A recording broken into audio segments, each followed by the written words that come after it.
কিন্তু সত্যি এখানে আমি অ্যাড করতে চাই একটু, ইনোভাকে 3 লক্ষ চাকরি না পেলে অবস্থা কোথায় যাবে? না, আমি বলি কমিউনিটি ক্লিনিক এই প্রোগ্রামটা কিন্তু আমরা 96 সালে শুরু করেছিলাম, আমাদের মাননীয় প্রধানমন্ত্রী করেছিলেন। বিএনপি সেটা বন্ধ করেছিলেন। বন্ধ করার কারণে মানুষ যেমন চিকিৎসা সেবা থেকে বঞ্চিত হয়েছিল, চাকরিও পাচ্ছিল না মানুষ। আমরা আবার শুরু করেছি এবং চাকরি দিয়েছি, প্রাইমারি স্কুল পর্যায়ে দিয়েছি। চাকরিগুলো তো হয়েছে, এগুলো তো মুখের কথা না। 3 লক্ষ লোক চাকরি পেয়েছে, আরো পাবে। এবং আমাদের একটা প্রোগ্রামই আছে বিভিন্ন অনুন্নত এলাকা, যেগুলো বেশি একেবারে দারিদ্র আপনার কবলিত এলাকা, যেমন উত্তরবঙ্গে কুড়িগ্রাম, মংলা, এসব এলাকা অলরেডি আমরা ওই যে ন্যাশনাল সার্ভিস এই মাধ্যমে আমরা কিন্তু চাকরি দেওয়ার জন্য প্রশিক্ষণ দেওয়া শুরু করেছি এবং কাজগুলো হয়েছে। সেজন্য মনে করি বেকারত্ব হার বাড়তে পারে, আমাদের একটি প্রশ্ন এসেছে ডক্টর আকবর আলী খানের কাছে।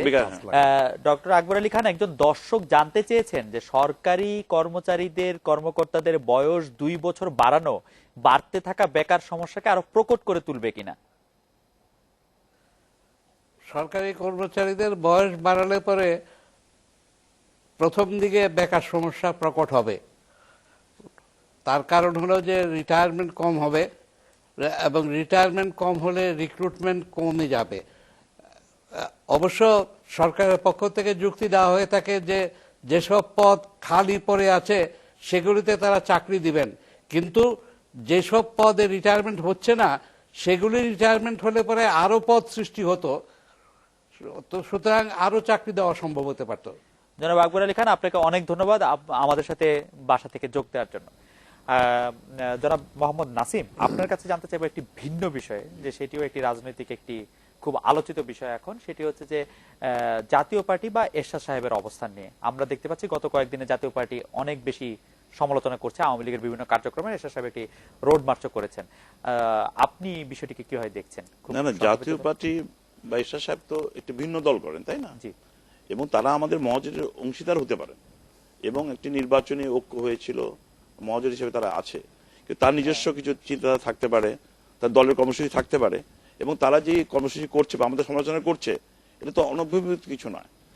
আমাদের কাজের কর্মে সরকারের সমালোচনা করার অধিকার মহাজোটের অংশীদারের মধ্যে আছে। তো এমনকি সরকারের মধ্যেও থেকেও কিন্তু আমরা আমাদের ফোরামে অনেক সময় আলোচনা করি, সমালোচনা করি আমাদের দলের কার্যক্রম নিয়ে। সেই জন্য আমি মনে করি জাতীয় পার্টি তাদের যে পদক্ষেপগুলো, তাদের যে কর্মসূচিগুলো বা এরশাদ সাহেবের বক্তব্যগুলো, এটি গণতান্ত্রিক ধারা, তারা সেটা করতেই পারে, আমাদের সমালোচনা করতে পারে, সমর্থন করতে পারে, এটা তাদের বিষয়। এটা নিয়ে আমরা কোনোভাবে এই পর্যায়ে আমরা কথা বলছি আমাদের চট্টগ্রামের আবাসিক প্রধান জনাব মামুন আব্দুল্লাহর সঙ্গে।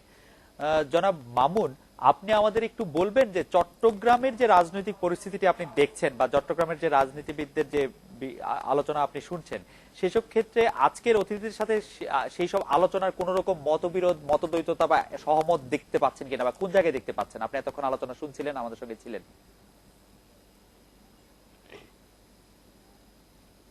ধন্যবাদ খালেদ। শুরু থেকে আমি দেখছিলাম আজকের বিষয় ছিল রাজনীতির ভিতর পলিটিক্স। আসলে আমরা রাজনীতিবিদদের ভিতরে কি হচ্ছে সেটা না জেনে আমরা অন্যদিকে সরে গেছি। আমরা রাজনীতিবিদরা যখন নির্বাচিত হন, এরপর যখন রাষ্ট্র ক্ষমতা বসেন, রাষ্ট্র পরিচালনা করেন, তখন তারা কি সিদ্ধান্ত নেন সেটা নিয়ে আলোচনা করছিলাম।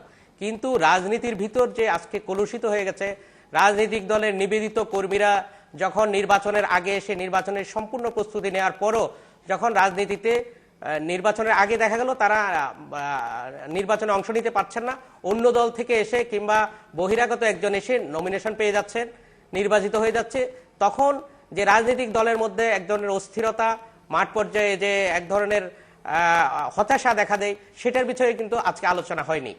কিন্তু আমি আলোচনা শুনছিলাম, এর আগে কিন্তু আমি চট্টগ্রামের কয়েকজন রাজনীতিবিদদের সাথে আলোচনা করেছিলাম বিষয়টা নিয়ে, যে রাজনীতির ভিতর পলিটিক্স কি হতে পারে। আসলে রাজনীতির ভিতর অসংখ্য পলিটিক্স আছে। বিশেষ করে চট্টগ্রামের রাজনীতির ব্যাপারে আমি বলবো, চট্টগ্রামের আওয়ামী লীগ এবং বিএনপি দুই দলের রাজনীতির মধ্যেই এক ধরনের অস্থিরতা এখন আছে। এই অস্থিরতা এবং বিভেদের শুরু কিন্তু শুরু থেকেই, বিশেষ করে যখন আপনারা জানেন আওয়ামী লীগ বড় রাজনৈতিক দল, এই রাজনৈতিক দলটার সূচনা লগ্ন অর্থাৎ আমাদের মুক্তিযুদ্ধের আগে থেকেই চট্টগ্রামের আওয়ামী লীগ রাজনীতিতে দ্বিধা বিভক্তি ছিল। একটা ছিল এম এ আজিজ এবং আরেকটা ছিল জহুর আহমদ চৌধুরীর ধারার। এই দুইজনের মধ্যে যে বৈরিতা ছিল, এটা ছিল একটা আদর্শিক। কিন্তু আজকে এসে আমরাও বৈরিতা দেখছি মহিউদ্দিন চৌধুরী এবং মন্ত্রী আফসারুল আমিনের মধ্যে। ডক্টর আফসারুল আমিন এবং মহিউদ্দিন চৌধুরী এদের মুখ দেখা দেখি বন্ধ, আপনারা জানেন, প্রায় 1 বছর ধরে। কারণ এরা দুইজনে স্পষ্টত দুটা ভিন্ন ধারা রাজনীতি করছেন, তাদের মধ্যে আমার মনে হয় না কোনো আদর্শিক বিষয় নিয়ে বিরোধ আছে। এটা ব্যক্তিগত দ্বন্দ্ব এবং অনেকটা ইগুর প্রবলেম বলে মনে হচ্ছে। কারণ দুজনই আওয়ামী লীগ করে, একসময় আপনারা জানেন ডাক্তার আফসার আমিন মহিউদ্দিন চৌধুরী যে কমিটির সভাপতি, সেই একই কমিটির যুগ্ম সম্পাদক হচ্ছেন ডাক্তার আফসার আমিন। অথচ আপনারা দেখবেন চট্টগ্রামে আওয়ামী লীগের যে কোনো কেন্দ্রীয় কর্মসূচি পালিত হচ্ছে দ্বিধা বিভক্ত হয়ে, দুই ভাগ হয়ে, এক ভাগ ডাক্তার আফসার আমিনের পক্ষে, আরেকজন মহিউদ্দিনের পক্ষে। একই অবস্থা বিএনপিতে বিএনপি নগর কমিটির সভাপতি আমির খুসরো মাহমুদ চৌধুরী এবং আরেকজন কেন্দ্রীয় ভাইস প্রেসিডেন্ট আব্দুল্লাহ আল নোমান, দুজনই একইভাবে দুজনই আলাদাভাবে চট্টগ্রামে বিভিন্ন কর্মসূচি পালন করছেন। এই রাজনীতির ভিতরে এই পলিটিক্সটা আমার মনে হয় আপনাদের আলোচনাতে আরো বেশি আসা উচিত। মামুন, আপনাকে অনেক ধন্যবাদ। আপনি একটি অতি গুরুত্বপূর্ণ বিষয় তুলে নিয়ে এসেছেন যে রাজনীতির মধ্যে যে দলের মধ্যে যে অন্তর্কোন্দল আমরা দেখেছি, যে এক কাউকে মনোনয়ন দিলে বা কাউকে সমর্থন করলে দলের মধ্যেই বিভিন্ন ধরনের একটি ভিন্নপক্ষ, এই অন্তর্কোন্দল নিয়ে জনাব ইনু আপনি যদি খুব ছোট করে একটু বলতেন। যে দেখুন, আপনার যে বিষয়টা আজকে রাজনীতির ভিতরে পলিটিক্স, জি, কথাটা হচ্ছে যে যখনই আপনি আদর্শবাদ দিয়ে রাজনীতির চর্চা করবেন, যখনই আপনি নৈতিকতা বাদ দিয়ে বাণিজ্য করবেন, যখনই আপনি মানবতা বাদ দিয়ে বিজ্ঞান চর্চা করবেন, তখনই সমাজে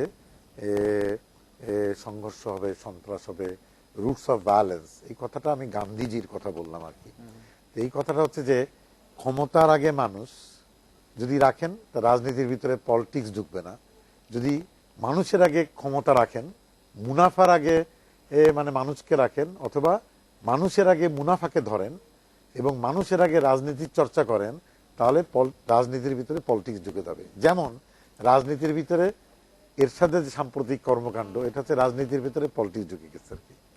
জনাব আব্দুল মহিন, আপনি এই বিষয়টিকে কিভাবে দেখছেন, যে দলের মধ্যে এটা কি নেতৃত্বের দুর্বলতা নাকি সাংগঠনিক ভাবে যোগ্য ব্যক্তির অভাব? আমি বিষয়টি একটু স্পষ্ট করার চেষ্টা করব। তার আগে ওই এমপ্লয়মেন্টের যে বিষয়টি ছিল, 3 লক্ষ অতিরিক্ত লোককে চাকরি দেওয়া হয়েছে, সে বিষয়টি একটু খোলাসা করা দরকার। আমরা কিন্তু কিছুদিন আগে শুনেছিলাম, এবং বাংলাদেশের মানুষ এটা ভুলে যায়নি, বর্তমান সরকারের যিনি স্বাস্থ্য উপদেষ্টা, তিনি স্পষ্ট ভাষায় বলে দিয়েছিলেন যে নতুন চাকরি যাদের দেওয়া হবে তাদেরকে আওয়ামী লীগের সদস্য হতে হবে। তো এবং আমরা যতদূর শুনেছি যে স্বাস্থ্য মন্ত্রণালয়ের বিপুল সংখ্যক লোকের চাকরি দেওয়া হয়েছিল যারা আওয়ামী লীগের সদস্য। কাজেই 3 লক্ষ লোকের অতিরিক্ত চাকরি দিলে সেটা যদি দেশের প্রতি ঘরে ঘরের পরিবর্তে শুধু আওয়ামী লীগের ঘরে ঘরের লোকে চাকরি দেওয়া হয়, তাহলে কিন্তু সেই চাকরি দেওয়ার মূল উদ্দেশ্য সফল হয় না। আমি আপনার মূল প্রশ্নে ফিরে আসছি খুব সংক্ষেপে।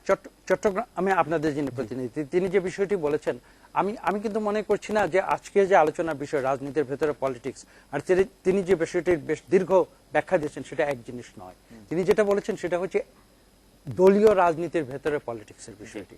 আর জনাব ইনু সাহেব কিন্তু চমৎকার ভাবে যেটা বলেছেন, সেটা কিন্তু দলীয় রাজনীতির বিষয়টি তিনি টেনে আনেন। তিনি কিন্তু সার্বিকভাবে রাজনীতির ভেতরে যে পলিটিক্স, এবং সেই পলিটিক্সটি কিন্তু একটি দুর্বলতা হিসাবে চিহ্নিত করা যায়, এবং যেটা রাজনীতিকে দুর্বল করে দিচ্ছে আমাদের দেশে। এবং তিনি সঠিকভাবেই বলেছেন যে রাজনৈতিক আদর্শ থেকে আমাদের দূরে সরিয়ে দিচ্ছে। এবং আমি যদি একটু খোলাখুলি বলি, যদি আপনি আমাকে অনুমতি দেন, রাজনীতির ভেতরে কালো টাকা এবং মাসল পাওয়ার, এই যে দুটির যে অনুপ্রবেশ, আসলে সত্যিকার রাজনীতির ভিতরে ক্ষতিকর রাজনীতি হচ্ছে সেটা। রাজনীতির ভিতরে পলিটিক্স কিন্তু এখন কোনো আদর্শগত কোনো পলিটিক্স নেই। রাজনীতির ভিতরে যেটা ঢুকেছে সেটা হচ্ছে কিভাবে ভোট কারচুপি করে এমপি হওয়া যায়, কিভাবে এমপি হওয়ার পরে বড় ব্যবসা করা যায়, কিভাবে নানান রকম অসৎ প্রচেষ্টার ভিতরে রাজনৈতিকভাবে প্রতিষ্ঠা লাভ করা যায় এবং ক্ষমতা কুক্ষিগত করা যায়। এটাই হচ্ছে রাজনীতির ভিতরে পলিটিক্স। আমরা 1 মিনিট সময় পাবো। জনাব নাসিমের কাছে জানতে চেয়েছেন জনাব এম ফখরুল ইসলাম, লন্ডনে পাড়া ফেনী থেকে। পুরো নামটি বললাম হচ্ছে এই কারণে যে তিনি একটি বিষয় জানতে চেয়েছেন যে স্বরাষ্ট্র মন্ত্রণালয়ের দায়িত্বপ্রাপ্ত মন্ত্রীকে আপনি এখন কতটা সক্রিয় মনে করছেন? আপনি সাবেক স্বরাষ্ট্রমন্ত্রী ছিলেন, এই বিষয়ে উত্তর চাই। আচ্ছা, আমি পলিটিক্সের ব্যাপারে যেগুলো বলতে চাই, এটা আমাদের সবারই মানে মনে রাখা উচিত। এই দেশে যে কথা উনি উল্লেখ করেছিলেন, কিন্তু একটা কথা সত্যি কথাই, জহুর আহমদ চৌধুরী যে কথা বলেছেন, কেন যে আদর্শগত পার্থক্য ছিল, ব্যক্তিগত পার্থক্য ছিল না। রাজনীতিকে কুলুষিত করেছে সামরিক শাসন, অবৈধ শাসন। এই দেশে যেদিন থেকে সামরিক শাসন এসছে, অবৈধ শাসন এসছে, সেদিন থেকে রাজনীতি কুলুষিত হয়ে গেছে। আদর্শের জায়গায় লোভ, লালসা, ক্ষমতার কাছে যাওয়া, এই যে শুরু হয়েছে, এটি আজকে পর্যন্ত প্রমাণ আছে। যতক্ষণ পর্যন্ত গণতান্ত্রিক শাসন ব্যবস্থা আমরা- ধারাবাহিকভাবে না থাকবে, আমি বলতে চাই জি, আমরা ধারাবাহিকভাবে শেষ না করতে থাকবে, গণতন্ত্র মানে অবিচ্ছিন্নভাবে না থাকবে, ততক্ষণ এই পরিস্থিতি দূর হবে না, 1 নম্বর। দ্বিতীয় কথা আমি বলতে চাই, আমাদের লন্ডনের যে বন্ধু বলেছেন, জি। স্বরাষ্ট্রমন্ত্রী হিসেবে আমি মনে করি অত্যন্ত যোগ্যতার সঙ্গে দায়িত্ব পালন করছেন তিনি, এবং স্বরাষ্ট্র মন্ত্রণালয়ের দায়িত্ব পালন করতে আমি বুঝেছি যে এই দেশে সার্বিকভাবে আইন শৃঙ্খলা রক্ষা করা অত্যন্ত কঠিন কাজ, কিন্তু এই কঠিন কাজটি করতে গিয়ে অনেক সময় ত্রুটি বিচ্যুত হতে পারে, কিন্তু আমি মনে করি তিনি চেষ্টা করছেন এবং আন্তরিকভাবে চেষ্টা করছেন।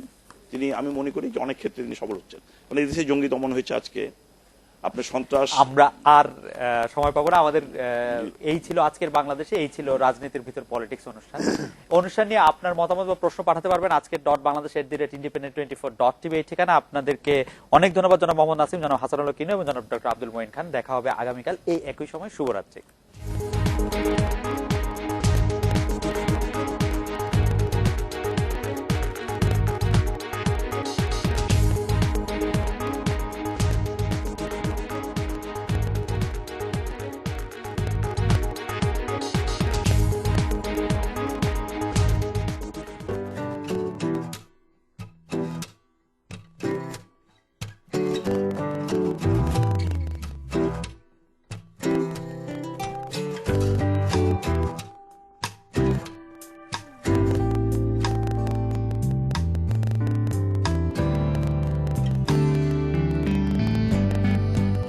বন্ধুই ফেরত দেয় বন্ধুর ভালোবাসা, তাই এয়ারটেল প্রিপেইডে প্রতিদিন ইনস্ট্যান্ট ক্যাশব্যাক। চুলের দুর্বল অংশ সহজেই ভাঙে এবং ছিঁড়ে যায়, তাই চুল পড়তে থাকে। এই দুর্বল অংশগুলো থেকে মুক্তি পেলেই চুল পড়া কমানো সম্ভব। এজন্যই সানসিল্কের সাথে আমি তৈরি করেছি ন্যানো কমপ্লেক্স যুক্ত সানসিল্ক শ্যাম্পু। এই নতুন ফর্মুলা প্রতিটি চুলে পৌঁছে দেয় পুষ্টি এবং চুল পড়া কমিয়ে দেয় 98% পর্যন্ত। চিরুনিতে উঠে আসা চুল আর নয়, পান স্বাস্থ্যোজ্জ্বল সুন্দর চুল। ন্যানো কমপ্লেক্স যুক্ত নতুন সানসিল্ক হেয়ার ফল সলিউশন।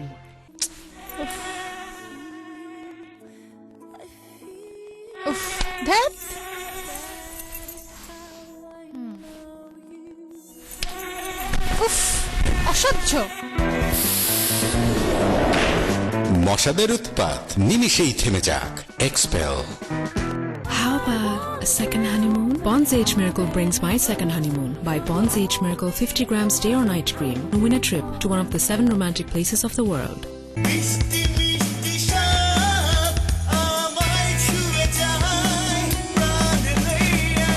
দুধ ও চকলেটের অপূর্ব স্বাদে প্রাণ দেয়া।